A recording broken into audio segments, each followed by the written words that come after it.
Hello, today I'm going to be talking about the desirability of atheism, or rather, why don't we talk about the desirability of atheism? And this is something I've noticed, and something that deserves discussion because it happens the other way around. There's always an argument for the desirability of religion. Every time I watch something with like Richard Dawkins giving a public speech or Hitchens or something, there's always someone in the audience entitled to ask that same old question again. Well, without religion, where do people get that sense of hope? Where do people get that sense of community? Because their point is, as terrible a point as it is, their point is, oh, well, I'm religious for the benefits. I don't care if it's true or not. And atheists often respond with, well, that the universe doesn't owe you a sense of hope. And, well, I guess there's that. Enjoy your sense of hope.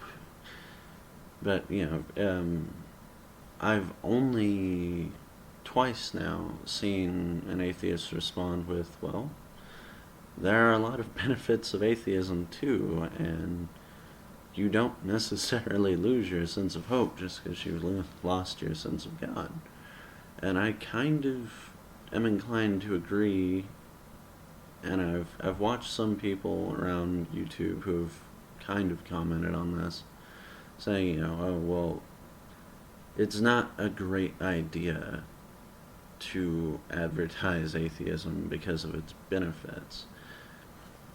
Because the whole point of atheism is principles of truth, logic, reason, evidence, skepticism, and they feel that advertising it because of benefits is just detrimental to the mentality of the forward-thinking atheist movement. But, I think it probably wouldn't hurt just a little bit, to point out some of the really nice things that atheism offers us. Aside from, skepticism, which in itself is its own reward. But, I was just going to relate, as an atheist, what has it got me? And I've been asked, well, you're an atheist, how do you live?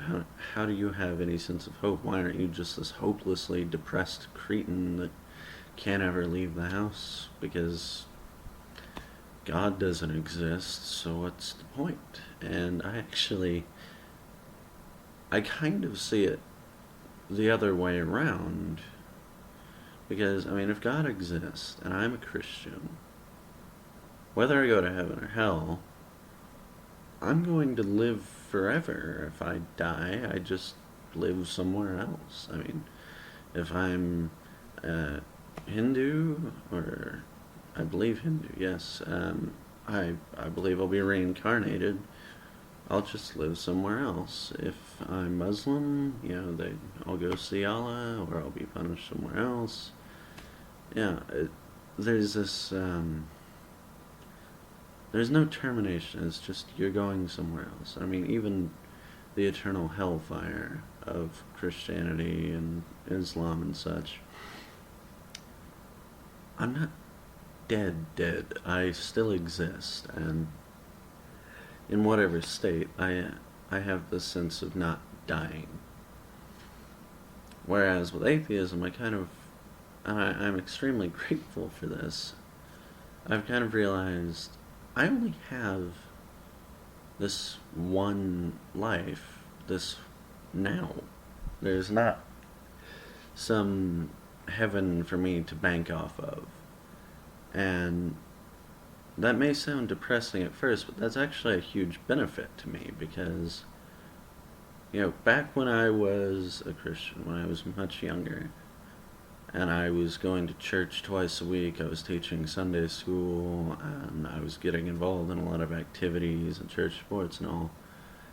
Yeah, I admit it was pretty fun, and it felt cool and all, but it wasn't until after I stopped doing those things that I realized just how much of my day I was spending on something that just I had no idea if it existed, and really the more I look at it, the more impossible it seems, the more improbable it seems, and a, a matter of hours in a week, that's months, that's weeks or months to a year.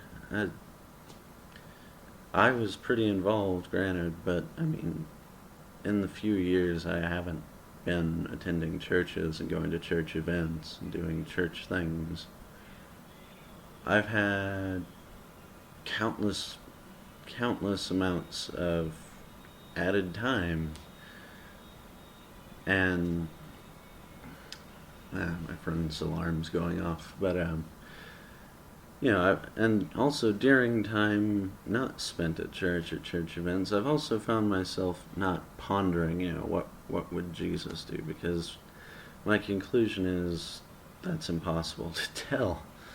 The Bible contradicts itself in so many ways that really asking what would Jesus do is just a fancy way of sidestepping the question, what would I do that the church won't get mad at me for? And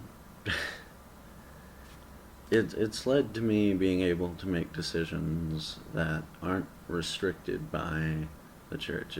It took that step out where it's not what would I do that I won't get in trouble with the church for. It became what would I do? And then that very quickly became what do I want to do? And some people actually point this out as a loss of morality. I have no morals now. I have no God, so I can't have morality. And I don't want to dive into that too much now. I'm trying to keep these videos short, but I didn't lose my morality. It's the same morality I've always had. I just took the restrictions of the church off of it. And I say the church and not the Bible because anyone who looks will quickly see the restrictions that your local church and your local families and churches and pastors put on you are not necessarily the ones in the Bible. And they suit their own needs. And basically I took a more or less tyrannical force out of my life that was telling me, don't do things you'll enjoy. Don't be gay. Don't have sex. Don't swear. Don't this. Don't that. And just there's a bunch of little things, and it's especially hard to see in modern time, but it does add up. And even if you are a Christian or a Judeo-Islamic Christian, what have you, if you are a religious person, I would invite you, just don't renounce your religion or anything. Just take a week or two and just try really hard to live without your religious doctrine. Just try it. And just take, say 2 weeks. I'm not going to go to any religious events. I'm not going to stop and think, what would my holy text or my pastor or minister or rabbi, what would they want me to do? Just stop and think, what do I want to do? For 2 weeks.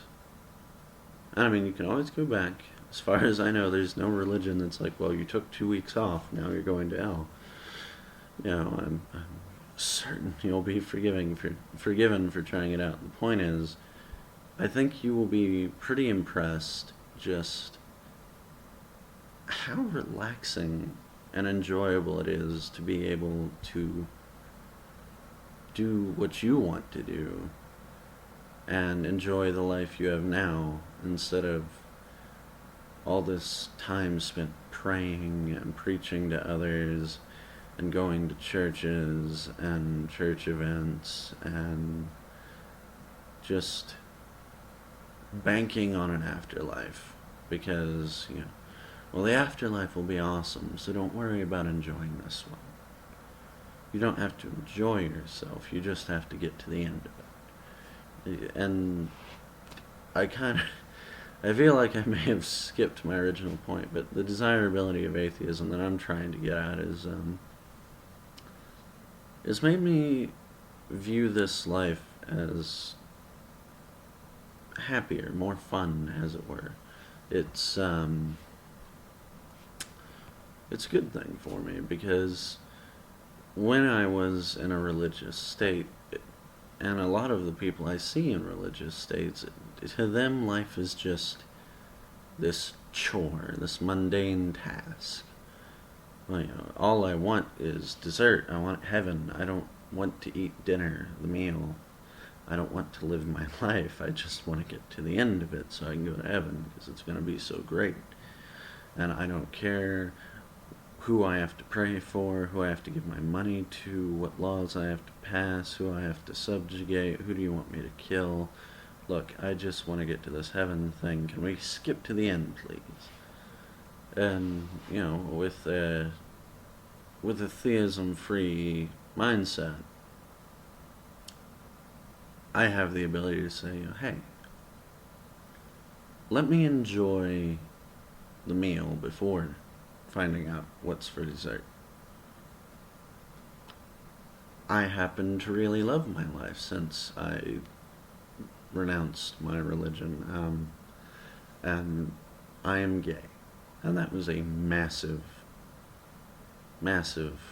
turning, pivotal asset for me because for about 5 years, I hated myself. Absolutely despised who I was because my Bible told me, and my minister told me, and my family even told me, as awesome as they are, they said, look, being gay is wrong. Being gay is a sin. Yeah. Well, it's very difficult when you're gay. And I wound up, I can't tell you how many times I would pull up the internet and I would try and force myself to look at women and straight pornography, and just how many times I decided just cold turkey, no, none of it. Just because every time, as much as I enjoyed it, I was just racked with shame after any time I saw gay porn. I had to be careful with straight porn because I was always watching the men. And I was like, I'm terrible, I'm going to hell. And just, I had this self-loathing. And, there was 2 times when I was fairly young that I actually had a sexual interaction, and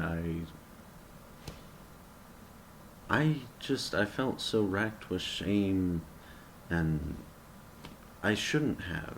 There was no reason for that, for me to hate who I was simply because, frankly, conservative Christians don't like that. It's who I am, and believe me, as much as I hated myself, I tried. I really tried. I tried, and I'm just gay. And that really is what drove a lot of it home, in addition to other things. But that was a major selling point for me. That's and it's not just gay people. There are so many things in the Bible that you're told to hate yourself for, whether it's within your control or not. And that's no way to go through the only get. That's no way to live at all. Even if I was going to heaven or hell, either or, with or without torture, I think I would be in agony simply because I now have to spend an immortal lifetime, an eternity of the afterlife, still hating myself for who I am, still hating myself for the way I feel, still hating myself for the way I think. And I just can't do that because I happen to love who I am, and I happen to love the people in my life. I love my mate. We've been together almost 4 years now, I think, and I love him, and I can't imagine life without him. And were I still a religious person, there is no way, no possible way I could have been with him. And that by itself is definitive to me. That is a big enough selling point for me because I can't imagine my life without him. And I very nearly had a life where I couldn't have had him. Just because a book written by desert nomads thousands of years ago wrote a few words about it. Nobody went in at depth, no one explained why it was bad, but, you know, of course, it landed in the Bible, so it must be true, right? Right. I'm ranting again. And I don't know that I'll post this one as I went into a few personal details, but if I do, just if you could comment below, you know, if there's something positive that atheism has done for you, or I guess, you know, what was the cost of having a religion? What was the cost of losing that religion, and what did you gain from either of them? I'm actually rather interested to hear, because in my case, again, I used to teach Sunday school. I loved the church. It was everything to me, and I had some very traumatic experiences. I think I'm one of the few atheists who will actually say there was a definitive turning point at which atheism arrived, and it was, for me, I lost God in a matter of days. And I don't want to get into that right now. This video is already way too long. So, I mean, if you're an atheist, were you born and raised an atheist? Did you become an atheist? What were the benefits of atheism? If you're a religious person, why are you religious? And if you're an atheist who used to be religious, or vice versa, what are the benefits and cost of both? And let me know, and I actually will probably make a video later discussing some of the answers I get. If you want to post anonymously, you can send me a message here, and I will not mention your name at all if I do respond to these. Like, well, not necessarily anonymously, but not publicly. Send me excuse me. Send me a note, and I'll review that. Please let me know. Have a good day.